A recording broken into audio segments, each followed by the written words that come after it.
నమస్తే సార్. కార్యక్రమం పైన వచ్చిన అనుమానాలు, దానిపైన స్పష్టత ఒకవైపున కొనసాగుతున్నది. రెండో వైపున స్థిర నివాసం లేని వారు, అత్యంత వెనుకబడిన లేదా నిరంతరం సంచరిస్తూ వెళ్ళిపోయే సామాజిక సమూహాలు, వారి పరిస్థితి ఏమిటి? ప్రభుత్వ యంత్రాంగం వారిని గుర్తిస్తున్నదా? వారికి ఓటు హక్కు కావాలంటే స్థిర నివాసము, కులము, వారికి సంబంధించిన గుర్తింపు పత్రాలు ఇవ్వాల్సి ఉంటుంది. మరి ఇలాంటి వారి విషయంలో అధికార యంత్రాంగం వ్యవహార శైలి ఎట్లా ఉన్నది? ఎట్లా ఉంటే బాగుంటుంది? క్షేత్రస్థాయిలో వారు ఎదుర్కొంటున్న సమస్యలు ఏమిటి? వీటి గురించి మాట్లాడదు మన దగ్గర షెడ్యూల్డ్ కులాలలో అత్యంత వెనుకబడిన కులాలకు సంబంధించి బీసీలలో కూడా డిఎన్టీలు, వీళ్లకు సంబంధించిన సమస్యలపైన పనిచేస్తున్న వారు బైరి వెంకటేష్ గారు మన దగ్గర వారితో మాట్లాడదాం. వెంకటేష్ గారు నమస్కారం. నమస్కారం. ఈ ప్రత్యేక సమగ్ర ఓటరు సవరణకు సంబంధించిన ఒక డిస్కషన్ నడుస్తున్నది దీనిపైన.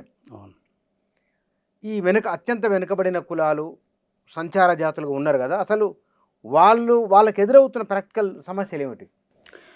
ఇప్పుడు సర్ అనేటువంటిది ఒక కార్యక్రమం ఎలక్షన్ కమిషన్ తీసుకొచ్చింది. స్పెషల్ ఇంటెన్సివ్ రివిజన్ అంటే సమగ్ర ఓటర్ల జాబితా సవరణ అనే పేరు మీద ఈరోజు కార్యక్రమం తీసుకోవడం జరిగింది. దేశవ్యాప్తంగా ఈ కార్యక్రమం ఒక్కొక్క దఫాల వారీగా జరుగుతూ ఉంది. ఫస్ట్ బీహార్లో జరిగింది, తర్వాత సెకండ్ ఫేజ్ వెస్ట్ బెంగాల్, ఉత్తరప్రదేశ్లో జరిగింది, ఇప్పుడు తెలంగాణ, ఆంధ్రప్రదేశ్ రాష్ట్రంలో జరుగుతూ ఉన్నది. సో ఇప్పుడు ఈ జూన్ 25 నుంచి నెక్స్ట్ మంత్ జూలై 24 వరకు ఈ కార్యక్రమం 4 రోజులు పెట్టుకున్నారు. గవర్నమెంట్ కూడా, అన్ని పార్టీలు కూడా దీన్ని ఒక ఛాలెంజ్గా తీసుకొని వాళ్ళ యొక్క ప్రచారాలు నిర్వహిస్తూ ఉన్నారు. ప్రధానంగా ఉన్నటువంటి అన్ని పార్టీల్లో ఉన్నటువంటి అనుమానం ఏంటంటే ఓట్ చోరీ జరుగుతూ ఉన్నది అనేటువంటిది. కేంద్ర ప్రభుత్వము ఓట్ చోరీ చేస్తుందనే దాని మీద ప్రచారం జరుగుతూ ఉన్నది. అదేవిధంగా పోయిన బీహార్ ఎలక్షన్ టైంలో కూడా దాదాపు ఒక 83 లక్షల ఓట్లు పోయినాయి అనే దాని మీద రాహుల్ గాంధీ గారు పెద్ద ఎత్తున దేశవ్యాప్తంగా దీన్ని రైజ్ చేసినారు ఈ అంశాన్ని. సో ఇక్కడ కూడా వాస్తవానికి ఓవరాల్గా తీసుకుంటే ఈ ఎస్ఐఆర్ వల్ల వాళ్ళు తీసుకున్నటువంటి ఉద్దేశం ఏంటంటే ఆబ్సెంటీస్ ఎవరైతే అంటే ఊర్లలో లేకపోవడం వల్ల, అదేవిధంగా డెత్ అయినటువంటి ఓట్లు, కొన్ని డూప్లికేట్ ఓట్లు, ఇట్లాంటివి ఉన్న వాటిని తీసేస్తే నికరంగా ఉన్నటువంటి ఓట్లది సంఖ్య అనేటువంటి తేలుతుంది అనేటువంటిది దీని యొక్క ఉద్దేశం. అంటే దొంగ ఓట్లు నివారించాలి, ఒరిజినల్గా ఎంతమంది ఉన్నారో ఆ లెక్క తేలాలనేటువంటిది దీని యొక్క ఉద్దేశం, ప్రధాన ఉద్దేశం. కానీ ఇక్కడ ఆ పేరు మీద కొంతమంది ముస్లిం ఓట్లు, అదేవిధంగా మహిళల ఓట్లు, అదేవిధంగా ఈ సంచార కులాలకు చెందినటువంటి ఓట్ల మీద ఎక్కువ ఎఫెక్ట్ పడుతుంది అనేటువంటిది ప్రధానం ఉన్నటువంటి అనుమానం, ఆరోపణ. సో మేము కూడా ఈ అత్యంత వెనుకబడ్డటువంటి కులాలు, సంచార కులాలు, నిరుపేదలుగా ఉన్నటువంటి దళిత కులాలు, అదేవిధంగా బీసీలో ఉన్నటువంటి కులాలు, వీళ్ళందరూ కూడా ముఖ్యంగా విద్యకు, ఉపాధికి దూరమైనటువంటి వర్గాలు. వీళ్ళందరూ కూడా ఒక వాళ్ళ పొట్టకొట్టి కోసం, ఉపాధి కోసం ఒక ఊరు నుంచి ఇంకొక ఊరుకు వెళ్ళి పని చేసుకునేటువంటి కులాలు. అదేవిధంగా సాంస్కృతికంగా ఈ చిందు కులం కానీ, డక్కల్ కులం కానీ వాళ్ళు భిక్షాటన చేయడానికో, వాళ్ళ కథలను, ఆ సంస్కృతిని గ్రామాల్లో ప్రదర్శన చేయడానికో సంచారం చేస్తుంటారు ఇప్పటికీ. సో వీళ్ళకు అంటే సెమీ నోమాడిక్గా ఎక్కువగా ఉంటారు. అంటే ఒక్కొక్క జాల వాళ్ళకు స్థిర నివాసం ఉండొచ్చు, లేదంటే అక్కడ ఉండి కొద్ది రోజులు వేరే ఊరికి ఒక నెల 2 నెలలు తిరిగి అక్కడ నుంచి వాళ్ళు భిక్షాటన చేసుకొని మళ్ళీ తిరిగి వచ్చేటువంటి పరిస్థితులు ఉంటాయి. ఇటువంటి టైంలో ఈ సర్ అనే దాని మీద ఇప్పటికే కొంతమంది విద్యావంతులకే పూర్తి అవగాహన లేదు. సో ఈ కింది స్థాయిలో ఉన్నటువంటి వర్గాలకు వారు ఆబ్సెంటీస్ కనుక ఉన్నట్లయితే, ఆ గ్రామంలో ఈ అధికారులు వచ్చినప్పుడు వాళ్ళు లేనట్లయితే మళ్ళీ వీళ్ళ ఓట్లు కూడా పోయేటువంటి అవకాశం ఉన్నది. వీళ్ళ ఓటు నమోదు కాకపోతే ఇప్పటికే వీళ్ళకు కులపత్రాలు లేక వచ్చేటువంటి బెనిఫిట్స్ రాక రకరకాల ఇబ్బందులకు గురవుతూ ఉన్నారు, విద్యకు కూడా దూరం అవుతూ ఉన్నారు. ఇంత ఓటు కూడా దూరం అయితే ఇంకా వీళ్ళు ఈ జనాభా లెక్కల్లో లేని పరిస్థితి వస్తే, ఇంకా ప్రభుత్వ లెక్కల్లో లేకుండా పోతే వీళ్ళని పట్టించుకునేటువంటి పరిస్థితి ఉండదు. అందుకనే మేము ఆందోళన వ్యక్తం చేస్తున్నాము. ఈ సంచార కులాలు అంటే ఎక్కువ పేదరికంలో ఉన్నటువంటి ఓటర్లు వీళ్ళే. దాదాపు తెలంగాణ రాష్ట్రంలో 3.38 కోట్ల ఓటర్లు ఉన్నట్టుగా మనకు అధికారిక లెక్కలు ఉన్నాయి. దీంట్లో దాదాపు 50 లక్షల చిల్లర మన హైదరాబాద్ ప్రాంతంలోనే ఉన్నాయి. మిగతా ఊర్లలో నుంచి ఎక్కువ సంచారంగా వచ్చేటువంటి ఉపాధి కోసం వచ్చేటువంటి ఊర్లలో నుంచి జిల్లాల నుంచి వచ్చేవాళ్ళు ఎక్కువ మన ఈ డిఎన్టీ కులాలే ఎక్కువ ఉంటాయి. ఎస్సీ ఉపకులాలు వీళ్ళు పొట్టకూటు కోసం నగరానికి వస్తున్నటువంటి పరిస్థితుల్లో ఉంటాయి. ఊర్లలో ఈ ఎస్ఐఆర్ నిర్వహించినప్పుడు వాళ్ళు లేకపోతే వాళ్ళ గురించి పక్కోళ్ళు కూడా సమాచారం ఇవ్వకపోతే వాళ్ళ ఓటు పోయినట్టే కదా. సో దీని మీద మేమంతా కూడా ఆందోళన వ్యక్తం చేస్తాం. కానీ ఇక్కడ మనం డిఎన్టీలు లేదా షెడ్యూల్డ్ కులాలలో అత్యంత వెనుకబడిన వారు లేదా విస్మరణకు గురైన వారు అనుకుందాం. బుడగదంగాలు ఉన్నారు, తర్వాత దక్కలి వారు ఉన్నారు, చిందోలు ఉన్నారు, మాస్టర్ కూడా దీనికి వస్తుంది కదా, మాస్టర్లు కూడా వస్తారు. అంటే వారి వారి వృత్తుల కారణంగా కులం కూడా బయటికి చెప్పుకోవడం లేదు. చాలా బాధ అనిపిస్తుంది, హ్యూమిలేషన్ ఉంటుంది అది. మరి అలాంటి వారు ఇప్పటికీ ఈ సంచారం చేస్తూనే ఉన్నారా, భిక్షాటనలోనే ఉన్నారా అనేది వాళ్ళ జీవితంలో మారిపోయిన రాలేదా? ఏం రాలేదు. ఇప్పటి వరకు కూడా ఆ కులాలకు గుర్తింపు లేదు. ఆ కులాలకు మేమున్నామని చెప్పుకునేటువంటి ఒక ఏమంటారు ఒక ఆత్మగౌరవాన్ని కూడా కోల్పోయేటువంటి పరిస్థితిలో ఆ కులాల పేరు చెప్పుకునేటువంటి పరిస్థితిలో కూడా లేరు. ఎందుకంటే వాళ్ళకి గుర్తింపునిచ్చేటువంటి కుల సర్టిఫికెట్లు కూడా పొందేటువంటి కాడ చాలా ఇబ్బందులు ఎదుర్కొంటూ ఉన్నారు. సో కాబట్టి ఎస్సీలు అనగానే ఒకటే మాలామాదిగ కులాలే మనకు చాలామందికి తెలుస్తాయి. అట్లా కాకుండా మొత్తం 59 కులాలు ఇవాళ షెడ్యూల్ లిస్టులో గుర్తించబడినటువంటి కులాలు 59 ఉన్నటువంటిది చాలామంది కూడా విస్మరిస్తున్నారు. సో మీరు అన్నట్టుగా ఈ కులాలు కూడా ఇంకా సంచారం చేస్తున్నారా అంటే వాళ్ళకి ఇవాళ సరైన ఎడ్యుకేషన్ లేదు. ఆ ఎడ్యుకేషన్ ద్వారా ఇలా సంక్షేమ ఫలాలు పొందాలంటే వాళ్ళకి ఆ సర్టిఫికేట్స్ లేవు. ఇంకా ఇక వాళ్ళు ఇదే సంచారాన్ని కొనసాగిస్తున్నటువంటి పరిస్థితి. ఇంత దారుణమైనటువంటి వాస్తవం. మీరు అంటే మీరు ఒక తెలంగాణ ఉదాహరణ చెప్పండి నాకు. నేను ఒక 10 సంవత్సరాల కింద అంటే తెలంగాణ వచ్చిన కొత్తలో కొన్ని తెలంగాణ జిల్లాలో తిరిగినప్పుడు అక్కడక్కడ ఊరికి దూరంగా గుడిసెలు వేసుకొని ఉన్నారు. ఆ తర్వాత వాళ్ళకి ప్రభుత్వాలు, ఆ ప్రభుత్వం ఈ ప్రభుత్వం డబుల్ బెడ్రూమ్ ఇండ్లు ఇవ్వడం, వాళ్ళ పిల్లలకు స్కూల్ ఏర్పాటు చేయడం అనేది కొంత సమాచారం ఉన్నది నాకు. ఇప్పటికీ ఊరి బయట గుడిసెలు వేసుకొని నివసిస్తున్నారా? ఇప్పటికీ వారు జంతువులను లేదా అవి వేటాడుకుంటూ బతుకుతున్నారా? నిజమేనా? కరెక్ట్.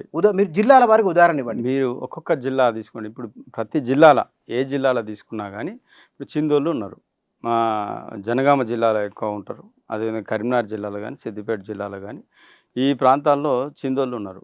వాళ్ళు ఏం చేస్తారు, ఇప్పటికి కూడా ఈ కళా ప్రదర్శనల మీద ఆధారపడ్డారు. మీరు రవీంద్ర భారతి చుట్టూ తిరుగుతూ ఉంటారు, మీరు చూడండి, మాకు ప్రోగ్రాంలు ఇవ్వండి అని చెప్పేసి అక్కడ డైరెక్టర్ దగ్గరికి వచ్చి తిరుగుతూ ఉంటారు. నేను ఎన్నోసార్లు పోయినా. ఈ రాష్ట్ర వ్యాప్తంగా కొన్ని వేల మంది కళాకారులు ఉన్నారు. వాళ్ళు కళాకారులు వాళ్ళ అవిటినే నమ్ముకొని జీవిస్తున్నారు. ఇంకొక ఉపాధికి వాళ్ళు అంటే ఇప్పుడిప్పుడు కొంతమంది చదువుకున్న వాళ్ళు కొంత పిల్లలు పోతున్నారు, కానీ ఇంకా ఈ మిడిల్ ఏజ్ ఉన్న వాళ్ళందరూ కూడా ఇప్పటికీ ఇంకా ప్రదర్శనలు ఊర్లలో చేస్తున్నారు. ప్రతి గ్రామానికి వాళ్ళు పోయి నైట్ పూట ఆ ప్రదర్శనలు చేస్తూ జీవిస్తూ ఉంటారు. చాలా మీరు ఇంకా కరీంనగర్ జిల్లాలో కానీ పెద్దపల్లి జిల్లాలో కానీ ఇక్కడ జనగామ జిల్లాలో వరంగల్ జిల్లాలో మీరు ఎక్కడైనా కూడా గమనించవచ్చు. నేను స్వయంగా పోయి వాళ్ళ ప్రదర్శనలు కూడా చూసిన పరిస్థితి, వాళ్ళ జీవితాల దగ్గర నుంచి చూసిన పరిస్థితి. డక్కలోళ్ళు ఉన్నారు, వాళ్ళు ఇప్పటికి కూడా ఇంకా భిక్షాటన చేస్తున్నారు, కిన్నెర పట్టుకొని ఇంకా అడుకొని జీవిస్తూనే ఉన్నారు. ఇంకా ఇది మాస్టిక్ కులపు వాళ్ళు ఉన్నారు, మాస్టిక్ కులం వాళ్ళు ఇంకా కళాకారులుగా వాళ్ళు కూడా చిందోలలాగా కళాకారులుగా ఉంటారు. అదేవిధంగా ఈ గారడి విద్యలు ప్రదర్శన చేస్తున్నారు, ఇప్పటికీ చేస్తున్నారు. గ్రామాలలో ఇప్పటికీ ఉన్నారు, కానీ వీళ్ళు ఎస్సీలు అనేటువంటి సంగతి చాలామందికి తెలియదు. మరి సర్టిఫికెట్లు ఇస్తున్నారు వాళ్ళకు? సర్టిఫికెట్ల కాడ చాలా ఇబ్బంది ఎదుర్కొంటూ ఉన్నారు. ఈ సర్టిఫికెట్ల విషయంలో మనం ఎన్నో రకాల ఇలా పోరాటాలు చేస్తూ ఉన్నాం. ఇక మాలమాదిగలకు తప్పితే మిగతా కులాలు సర్టిఫికెట్ పొందడం అంటే ఆయన ఒక పిహెచ్డి సర్టిఫికెట్, ఒక ఏమంటారు ఒక డిగ్రీ సర్టిఫికెట్ పొందేంత పరిస్థితి. దీని మీద కొన్ని రోజుల నుంచి ఈ కులాల గురించి మేము పోరాడుతూ ఉన్నాం. ఎందుకంటే సాధారణంగా ఈ కులాలకు కనీస అస్తిత్వం అనేది తెలియాలి. వాళ్ళకి ఆత్మగౌరవంగా నేను ఈ కులం అని చెప్పుకోవాలంటే ఆ కుల ధృవీకరణ పత్రం అవసరం. ఇక్కడనే చాలా వివక్షత ఎదురవుతూ ఉన్నది. మీరు కూడా మొన్న ఆ పత్రికలో కొన్ని కోట్ చేస్తూ మీకు వచ్చినటువంటి అనుభవాలను కూడా మీరు పంచుకున్నారు. సో మేము కూడా ఇదంతా చూసినాం. అంటే ఇంకా మీరు దాన్ని గమనించరు దూరం నుంచి, కానీ అధికారులకు ఇంకా దాని మీద ఎక్కడ కూడా కనీసం ఈ కులాలను గుర్తిస్తాము, ఏమంటారు దేవుడు వరం ఇచ్చిన పూజారి ఆయనకు అందనీయడు అన్నట్టుగా అవగాహన అవగాహన లేక సమస్య ఉన్నది అక్కడ. ఇప్పుడు అవగాహన అనేటువంటిది ప్రభుత్వాలు ఎన్నో జీవోలు తీసుకొస్తా ఉన్నారు, దానికి సంబంధించిన గైడ్ లైన్స్ ఉంటా ఉన్నాయి. అయినప్పటికీ కూడా వీళ్ళు అధికారులు అవగాహన అంటే పెంచుకోకపోవడం వల్ల మాకు అదొక శాపం తయారైంది ఈ కులాలకు. ఇప్పుడు ఒక కులం వ్యక్తి వస్తాడండి, ఆడికి వచ్చినప్పుడు ఆయన మీద ఇదొక అట్రాసిటీ, ఒక డిస్క్రిమినేషన్ అధికారుల దగ్గరనే మొదలవుతూ ఉన్నది. స్కూల్లో చదివినప్పటి నుంచి కులపత్రం, నీకు కనీసం స్కాలర్షిప్ కావాలన్నా కులపత్రం కావాలి. నీకు అధికారి దగ్గరికి పోతే నువ్వు ఈ కులం అని నాకు నమ్మకం ఏంది, నువ్వు మేము ఏంది నీకు మిగతా వాళ్ళతోటి నువ్వు గుడికి పోతున్నావు కదా, మిగతా వాళ్ళతో నువ్వు కలిసి తింటున్నావు కదా, నీ వివక్షత ఉన్నదా లేదా, ఈ రకమైనటువంటి ఒత్తిడి మానసిక, అంటే నువ్వు ఇప్పుడు ఇది స్వాతంత్రం వచ్చి దాదాపు 75 సంవత్సరాలు గడిచిపోతున్నప్పటికీ ఇవాళ రాజ్యాంగమే అందరికి కూడా ఈ ఏదైతే అణచివేతకు అంటరానితనకు గురవుతున్నటువంటి కులాలను కూడా సమానంగా చూడాలా, వాళ్ళకి ఎట్లాంటి వివక్షత అనేటువంటిది లేకుండా చూడాలా, వాళ్ళకు కూడా అన్ని రంగాల్లో కూడా అవకాశాలు కల్పించాలని రాజ్యాంగం చెప్తా ఉంటే నీకు ఇప్పటికీ ఇంకా వివక్షత ఉన్నదా, నీకు వాళ్ళు ఇంకా అన్టచబిలిటీగా నిన్ను చూస్తున్నారా, ఇట్లాంటి క్వశ్చన్లతోటి ఇంకా ఈ ఏమంటారు ఒక పెంక మీద నుంచి పొయ్యిలో పడ్డట్టుగా ఈ సర్టిఫికేట్ ఇష్యూ చేసే అధికారాన్ని ఈ అందరికీ తహసీల్దార్ ఇస్తే ఆయన నుంచి కొంతమందికి ఆర్డీఓను కొంతమందికి కలెక్టర్ దగ్గర పెట్టారు. తహసీల్దారే గుర్తించినప్పుడు ఇంకా ఆర్డీఓ కలెక్టర్ దగ్గరకు పోయి ఈ కులాల వాళ్ళు ఏ రకంగా సర్టిఫికేట్ తీసుకోగలుగుతారు? చాలా దారుణమైనటువంటి పరిస్థితి ఇలా ఈ కులాలు ఎదుర్కొంటారు. కానీ రెవెన్యూ వ్యవస్థలోకి ఎస్సీలు ఎస్టీలు కూడా చాలా పెద్ద సంఖ్యలో వచ్చిండ్రు, మునుపట్లాగా లేదు. పై కులాల్లో ఉన్న వాళ్ళు కొంత దయార్థ హృదయులు ఉంటారు, అర్థం చేసుకునే వారు, అలాంటి వారు కూడా ఎవరు లేరా? ఉంటారు కదా ఇక్కడ లేకుండా. అయితే అక్కడక్కడ ప్రతి చిన్న దగ్గర కూడా పోరాటం చేయవలసిన పరిస్థితి వస్తుంది. ప్రతి దగ్గర కూడా ఇప్పుడు అదే మనకు ఈ ఈ యొక్క ఇష్యూ ఎందుకు వస్తుంది అనేటువంటిది అధికారులు కూడా గమనించుకోవాలి. ఫస్ట్ మొదట్లో అందరు కూడా ఈ రాజ్యాంగం గుర్తించినటువంటి షెడ్యూల్డ్ కులాలు ఏవైతే ప్రతి రాష్ట్రంలో రికగ్నైజ్ చేసినారో ప్రతి రాష్ట్రం కూడా అక్కడ ఉన్నటువంటి షెడ్యూల్లో ఎవరిని పెట్టాలని అప్పుడు రాజ్యాంగం రాసినప్పుడు గెజిట్ రిలీజ్ చేసిండ్రు. అందులో మనకు రాష్ట్రంలో ఇక్కడ 59 కులాలుగా గుర్తించారు అట ఆంధ్రప్రదేశ్లో కానీ ఇక్కడ తెలంగాణలో కానీ. సో ఈ 59 కులాలను చంద్రబాబు నాయుడు గవర్నమెంట్ 1997లో 58 జీవో అనేటువంటిది ఒకటి తీసుకొచ్చింది. ఈ 58 జీవో ద్వారా ఏం చేసినారంటే అప్పుడు నిజంగా ఈ అధికారులకు నిజంగా అవగాహన లేకపోవడం వల్ల మేము ఎంత ఇబ్బందిని ఎదుర్కొంటా ఉన్నామనంటే ఈ 58 జీవోలో మనకి ఒక 18 కులాలను ఎంఆర్ఓ ద్వారా, మిగిలిన కులాలను ఆర్డీఓ ద్వారా సర్టిఫికెట్లు ఇవ్వాలని చెప్పేసి అప్పుడు ధృవీకరించడం జరిగింది. ఎందుకు అట్లా చేసినారనంటే ఈ కులాలు కొంచెం సంచార కులాలుగా ఉన్నాయి, వీళ్ళను అంటే సరైన రీతిలో గుర్తించకపోతే మరి దుర్వినియోగం అయ్యేటువంటి అవకాశం ఉన్నదని చెప్పేసి ఒక ఉద్దేశంతో ఆ రోజు ఈ కులాలను ఈ జీవో నంబర్ 58 ద్వారా 97లో దీన్ని డివైడ్ చేయడం జరిగింది. ఏది ఆర్డీఓ అండ్ ఎంఆర్ఓ పరిధిలోకి. ఇక్కడ దీనివల్ల ఏమైంది అంటే అప్పటి నుంచి కూడా ఈ కులాలు సర్టిఫికేట్ పొందాలంటే చాలా ఇబ్బందులు ఎదుర్కొంటా ఉన్నారు. దాదాపు మనకు 97లో ఇచ్చినప్పుడు 12 కులాలను తహసీల్దార్ ద్వారా పెట్టి మిగిలిన 40 కులాలను అందరినీ కూడా ఆర్డీఓ పరిధిలోకి తీసుకురావడం జరిగింది. ఈ ఆర్డీఓ పరిధిలోకి తీసుకొచ్చిన తర్వాత రకరకాల అంటే మనకు ఏ రకంగా ఈ కులాలను గుర్తించాలి, వీళ్ళకి ఎట్లా సర్టిఫికేట్ ఇష్యూ చేయాలనే దాని మీద ఈ 16 యాక్ట్ 1993లో కొన్ని గైడ్ లైన్స్ ఇచ్చింది గవర్నమెంట్. దీని ప్రకారంగా వాళ్ళ యొక్క కల్చర్, ఆ కులం యొక్క కల్చర్ ఏమున్నది, దాన్ని ఎట్లా రికగ్నైజ్ చేయాలా, ఆ కల్చర్ని బట్టి అక్కడ ఉన్నటువంటి ఆ వ్యక్తి దగ్గరికి వెళ్ళి ఆయన ఆచార వ్యవహారాలు గమనించి అక్కడ ఉన్నటువంటి వారితోటి సంప్రదించి ఒక పంచనామా నిర్వహించి వాళ్ళు సర్టిఫికేట్ ఇష్యూ చేయాలని చెప్పేసి స్పష్టమైన గైడ్లైన్స్ ఉన్నాయి. ఇందులో కూడా మనకు డూప్లికేట్స్ని ఎట్లా ఇది చేయాలా, లేకపోతే ఫాల్స్ సర్టిఫికేట్లు క్లెయిమ్ చేసుకున్న వాళ్ళ మీద ఏ రకమైనటువంటి ఎంక్వైరీ చేయాలనేది స్పష్టంగా ఈ జీవోలో ఉన్నది. దీన్ని అందరూ కూడా ఫాలో అవ్వాల్సినటువంటి అవసరం ఉన్నది. కానీ ఈ యాక్ట్ మీద ఏ ఒక్క అధికారికి కూడా పూర్తిగా అవగాహన లేదు. దీన్ని ఫస్ట్ చదువుకోవాలి. తర్వాత 58 జీవో 97లో వచ్చిన దాన్ని ఏ రకంగా బైఫర్కేషన్ క్యాస్ట్లను అట్లా చేసినారనే దాని మీద అధికారులకు ఎవరికి కూడా స్పష్టత లేకుండా పోయింది.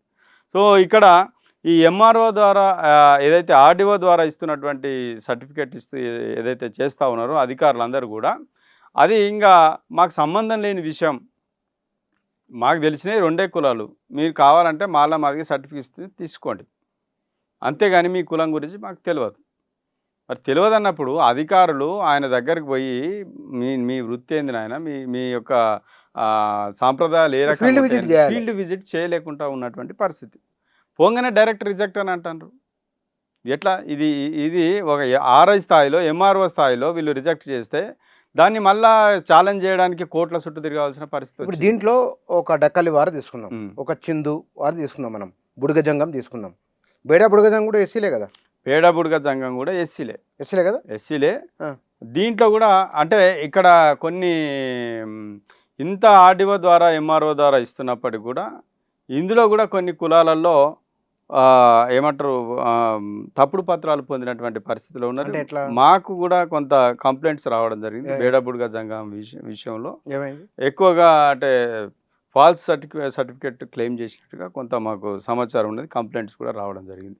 సో ఇట్లా బేడబుడ్గా జంగం కానీ చిందు కానీ డక్కలు కానీ ఇవన్నీ కూడా అంటే వేరే వాళ్ళు తీసుకుంటున్నట్టుగా వస్తున్నాయి. అంటే ఫీల్డ్ విజిట్ చేయడంలో వీళ్ళు నిర్లక్ష్యం వహిస్తూ ఉన్నారు ఎవరు? అధికారులు, ఆర్ఐ స్థాయి అధికారులు. ఇప్పుడు ఇంకొక విషయము, మీరు ఇంతకుముందుగా ప్రస్తావించినట్టుగా ఉమ్మడి మహబూబ్నగర్ జిల్లాలో మాదాస్కురు అనేటువంటి ఒక కమ్యూనిటీ ఉన్నది.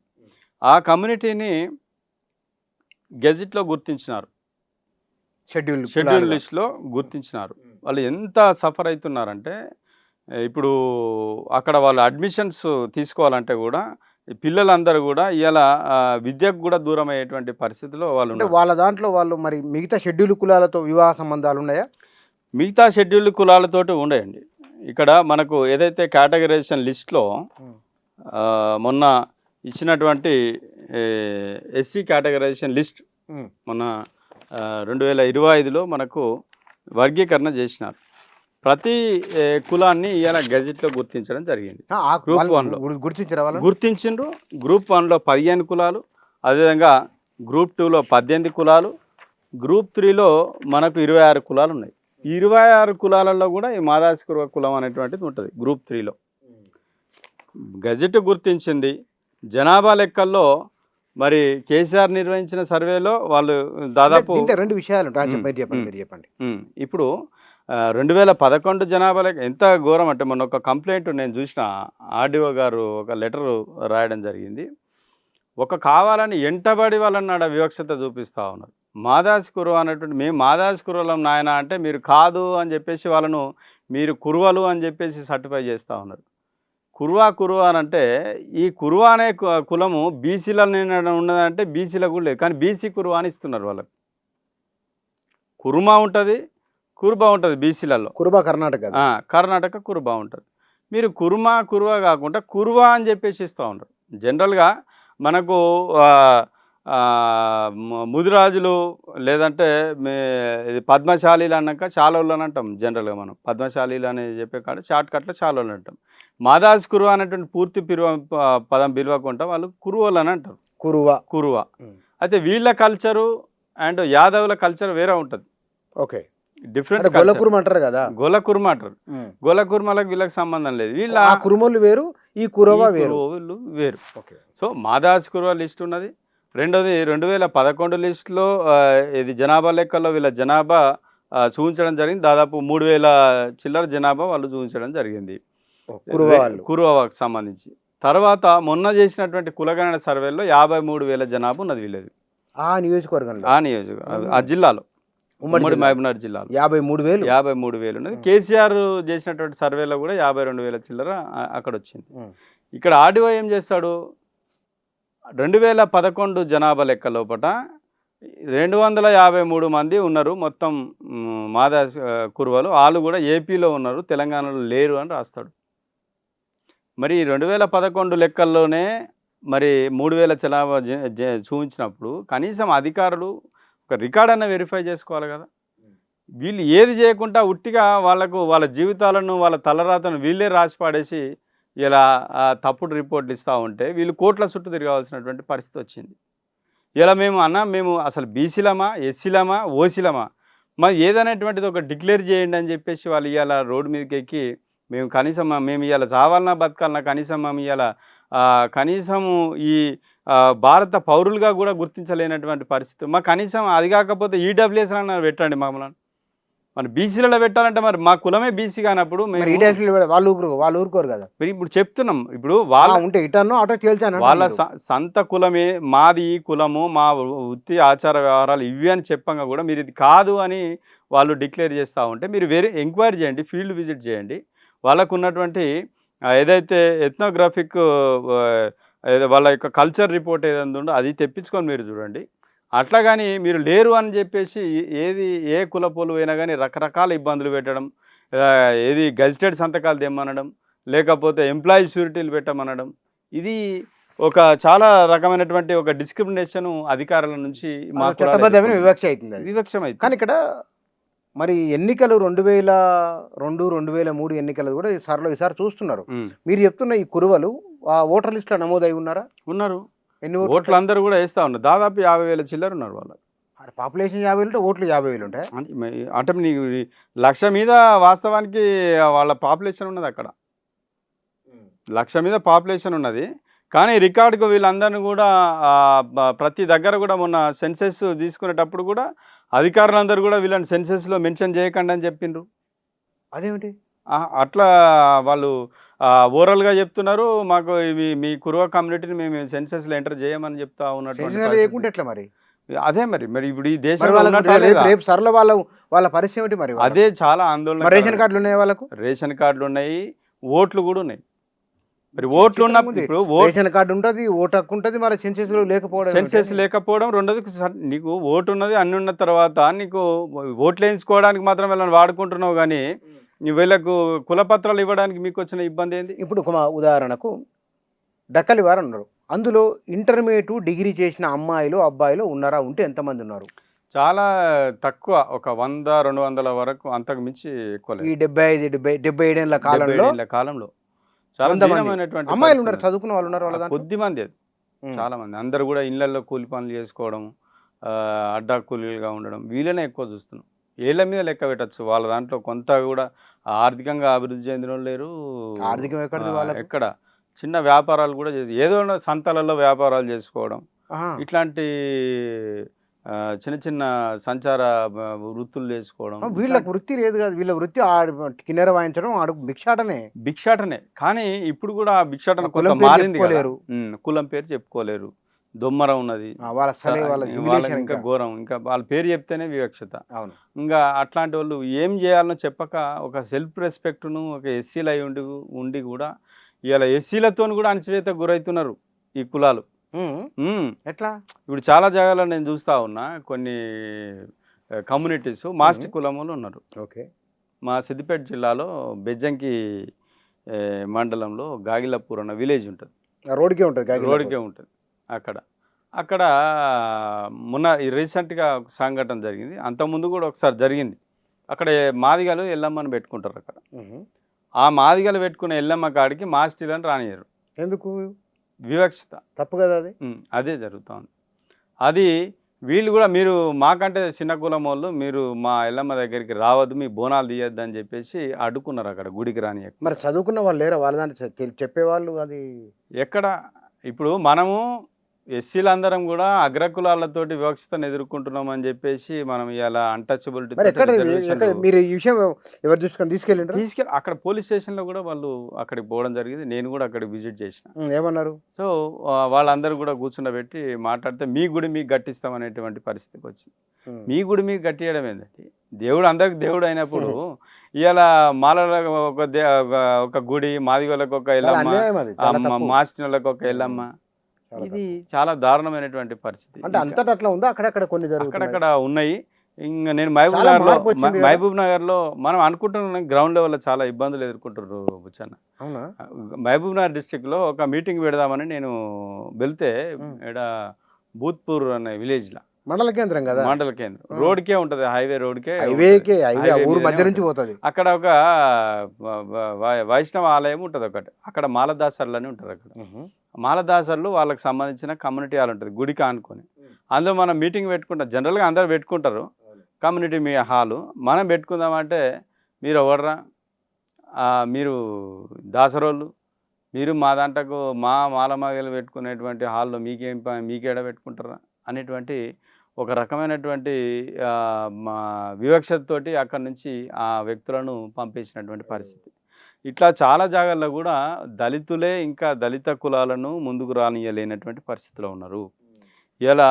అందుకనే బాబాసాహెబ్ అంబేద్కర్ ఏదైతే దళితుల్లో అట్టడుగు కులాలకు మొదటిగా ప్రాధాన్యత ఇవ్వాలా, ప్రయారిటీ ఇవ్వాలా, మొదటి బుద్ధ ఏదైతే ఉంటుందో అట్టడుగున ఇంకా కిందకు ఉన్న వాళ్ళను ముందుకు తీసుకురావాలనేటువంటిది అంబేద్కర్ యొక్క ఆశయం.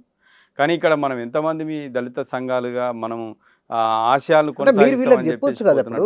ఒకటి ఏంటంటే మీరు చదువుకున్న వాళ్ళు మీలాంటి వాళ్ళు కొంతమంది ఉన్నారు, వీళ్ళకి వచ్చి చెప్పొచ్చు జరుగుతున్నది ఒక డిస్క్రిమినేషన్ ఉన్నది మా పట్ల, మీరు వాళ్ళకు అవగాహన కల్పించండి, వాళ్ళతో మాట్లాడవచ్చు కదా. మనము ఖచ్చితంగా దీన్ని అవేర్నెస్గా తీసుకొని వచ్చి నేను వచ్చిన తర్వాత ఈ కులాలను బయటకు తీసుకురావడం జరిగింది. ఈ కులాలు కూడా ఇక్కడికి ఇంకా వేల సంఖ్యలో ఉన్నారు, కానీ వాళ్ళను సెన్సెస్లో ఇంకా ఆ సంఖ్యను గుర్తిస్తలేరు. మొన్న సెన్సెస్లో వేల సంఖ్యలో ఉన్న కులాలకు వందల సంఖ్యలో చూపించడం జరిగింది. కానీ ఒక మాట, నేను ఒక మాట, నాకు పేరు చెప్పుకోవడానికి ఇబ్బంది పడే కులం ఉంటేందుకు పోతే ఏమిటి, నష్టం ఏమిటి? ఇప్పుడు పేరు చెప్పుకోవడానికే ఆ పేరు చిట్టుకు పర్యాయపదంగా మాట్లాడినప్పుడు అట్లాంటి కులాలు ఉంటేమిటి పోతే ఏమిటి అనే ఒక ప్రశ్న వచ్చింది అనుకో, మీరేం సమాధానం చెప్తారు? వాస్తవమే, మేము నిజంగా పేరు చెప్పుకుంటే ఇవాళ అన్నీ కూడా కుల రాజకీయాలు అయిపోయినటువంటి పరిస్థితి చూస్తున్నారు. రాజకీయంగా ఇలా కులం పోవాలని ఎంత కోరుకున్నారో అంబేద్కర్ గారు కూడా, ఇలా రాజకీయ పార్టీలు కులం బేస్డ్ మీదనే ఇలా అన్నీ కూడా ఓట్లను చూస్తున్నటువంటి పరిస్థితి. ఏ కులం జనాభా ఎక్కువ ఉంటే వాళ్ళకి ఏదైనా తాయిలాలు ఇవ్వడం, వాళ్ళను మజ్జిగ చేసుకోవడం, ఈ రకమైనటువంటి కుల రాజకీయాలు వస్తున్నటువంటి పరిస్థితిగా మనం చూస్తూ ఉన్నాం. సో ఇంత వివక్షతను ఎదుర్కొన్నప్పటికీ కూడా ఏం కులం చెప్పుకోకుండా ఏమంటారు, ఈరోజు ఈడబ్ల్యూఎస్ అనేటువంటిది ఒకటి తీసుకొచ్చినారు. వాళ్ళకు మీరు గతంలో కూడా ఇంటర్వ్యూలో మీరు చెప్పినారు ఆ విషయం. గెజెట్లో గుర్తించినటువంటి కులాలు, రాజ్యాంగం ద్వారా గుర్తించబడినటువంటి కులాలు ఇవాళ రిజర్వేషన్ అనుభవిస్తున్నారు. దళితుల కంటే ఎక్కువ శాతం రిజర్వేషన్ అనుభవిస్తూ ఉన్నారు. నువ్వు నిజంగా మా కులం సర్టిఫికేట్ ఇవ్వండి, మమ్మల్ని గుర్తించండి అని చెప్పినాక కూడా మీరు వివక్షత చూపించినప్పుడు మీరు ఆ ఈడబ్ల్యూఎస్లను పంపించండి. కులం లేకున్నా సరే మా డిమాండ్ మేము పెడతా ఉన్నాం. ఆ ఈడబ్ల్యూఎస్ దాంట్లో మమ్మల్ని పెట్టండి, ఈ ఉన్న దాంట్లో ఉండనియరు. మా కులంలో ఇలా మీరిచ్చేది కాదు కదా. ఇలా ఆనాడు షెడ్యూల్లో ప్రభుత్వాలు ఇలా అంబేద్కర్ గారు ఇచ్చినటువంటి హక్కుతోటి ఇలా కులాలను రికగ్నైజ్ చేసినప్పుడు వాళ్ళని గుర్తించేటువంటి మెకానిజం అన్ని జీవోలు ఉన్నప్పటికీ కూడా మీరు ఫీల్డ్లో వెళ్ళి వాళ్ళను ఒక సముచితంగా వాళ్ళని గౌరవించి వాళ్ళను గుర్తించకుండా మీరు వివక్షత చూపిస్తూ మీరు కాదని చెప్పేసి వాళ్ళను పెట్టినప్పుడు ఇలా వాళ్ళు ఏడికని పోవాలి. అడగడానికి ఉన్నటువంటి కనీసం గొంతు కూడా లేనటువంటి కులాలు కదా, వాయిస్ లేనటువంటి వాళ్ళు కదా, విద్య లేనటువంటి వాళ్ళు కదా, ఉపాధి రాజకీయంగా అభివృద్ధి చెందినటువంటి వాళ్ళు కదా, వీళ్ళు ఎవరితోనని చెప్పేసి కొట్లాడాలా? ఇలా మొన్న కులగణన సర్వే ప్రకారంగా చూసినప్పటికి కూడా ఇలా 15 లక్షల జనాభా ఈ కులాలది ఉన్నది ఈ రాష్ట్రంలో. ఎవరు?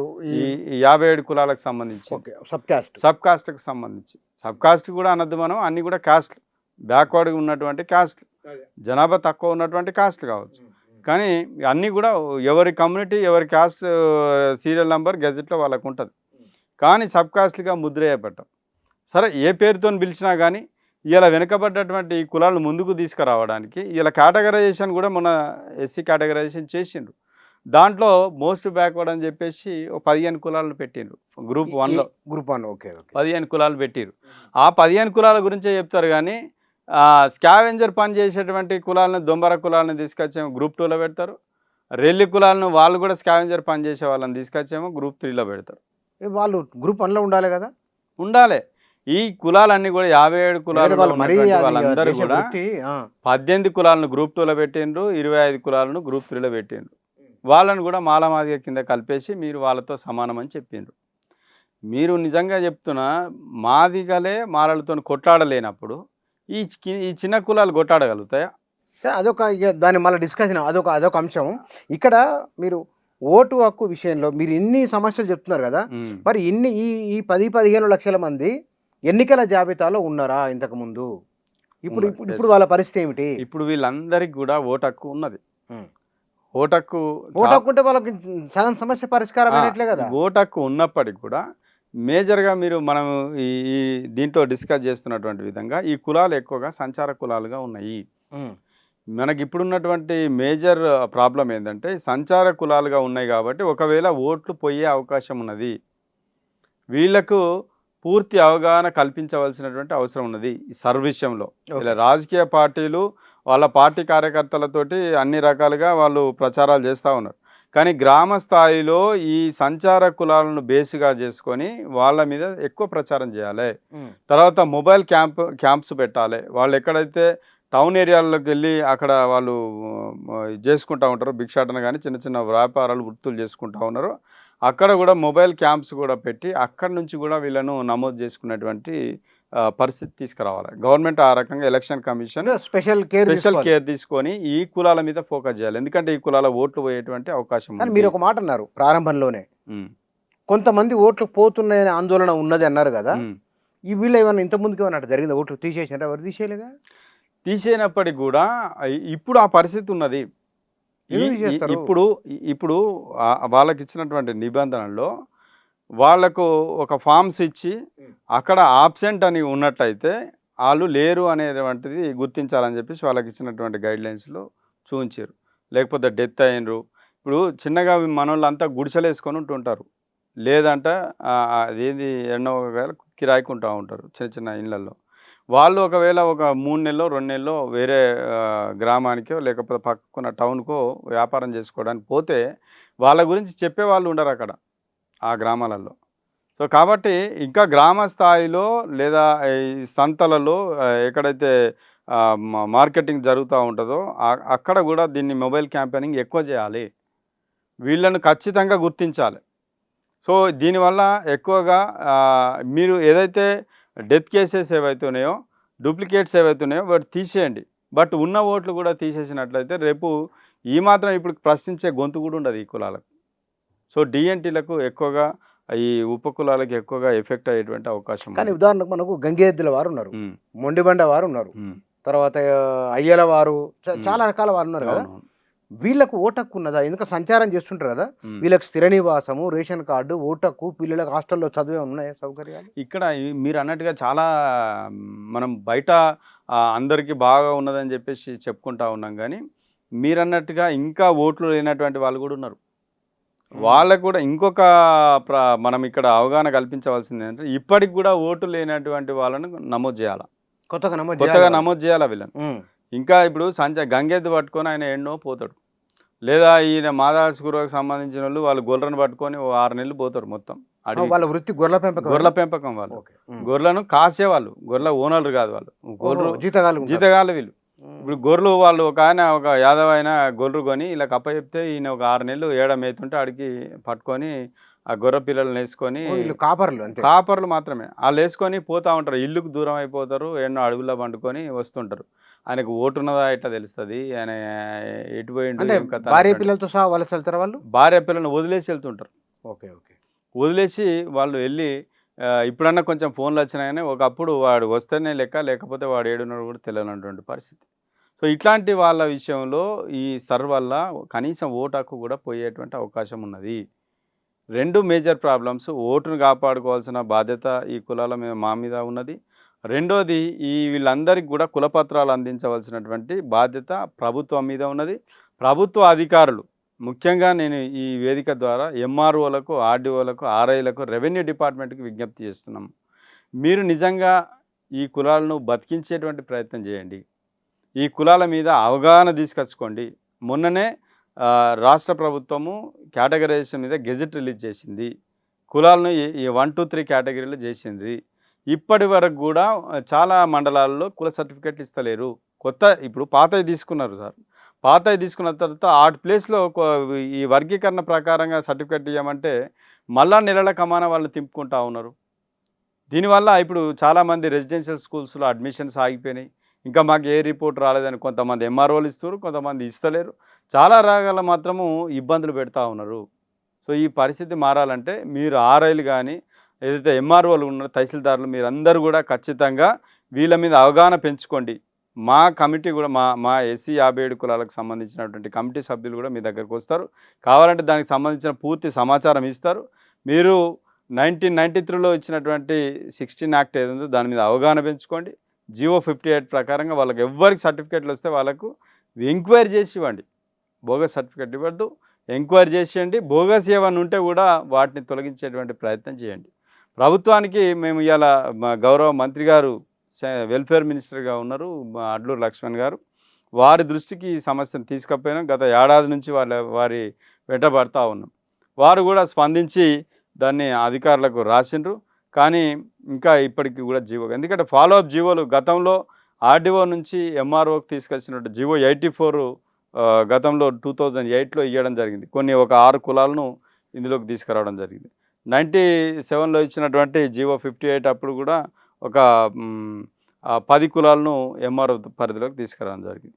ఈ 5 కులాలను 10 కులాలను తీసుకొచ్చేవాళ్ళు. ఇంకా వివక్షతను ఎదుర్కొంటున్నటువంటి ఇబ్బందులు పడుతున్నటువంటి కులాలు ఉన్నాయి, ఇంకొక 18 కులాలు ఉన్నాయి. వాటిని కూడా ఇవ్వడం అని చెప్పేసి మంత్రి గారికి రిప్రజెంట్ చేయడం జరిగింది. వారు కూడా మరి ఇవ్వడానికి అధికారులకు సిఫారసు చేయడం జరిగింది. తొందరగా ఈ ప్రభుత్వం ఆ సమస్య పరిష్కారం చేస్తుందని చెప్పేసి మేము ఆశిస్తున్నాం.